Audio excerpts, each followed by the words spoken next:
So let's talk about the case being elevated from the regional trial court to the Court of Appeals. No? This is unfortunate because before the regional trial court, the petitioner already won. The petition was granted. No? There was a finding by the regional trial court in favor of the petitioner. Unfortunately, it was elevated to the Court of Appeals. We'll talk about more details later, but for now, let's focus on a few points. The regional trial court's decision was reversed and set aside by the Court of Appeals. Okay, that is the sad part. The petition for reconstitution was dismissed before the Court of Appeals. Okay, so it is as if no more decision granting the petition. The Court of Appeals was not convinced that the evidence adduced in support of the petition for reconstitution was enough. So, according to the Court of Appeals, the evidence was not enough.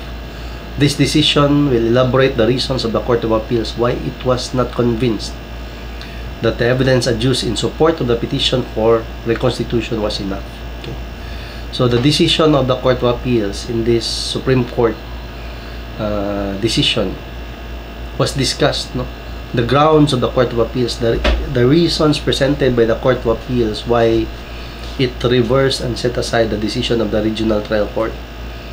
It justified point by point its grounds why the order of the regional trial court, the lower court, was wrong. So the question is, who is right, the regional trial court or the Court of Appeals? So that will be settled by the Supreme Court decision. Okay. So we will look into the factual or legal basis of the resolution or order or decision of the Court of Appeals, reversing and setting aside the order of the regional trial court. We will look into it. We will go through the next video. We'll look into the grounds one by one. Okay. I'll see you in the next video.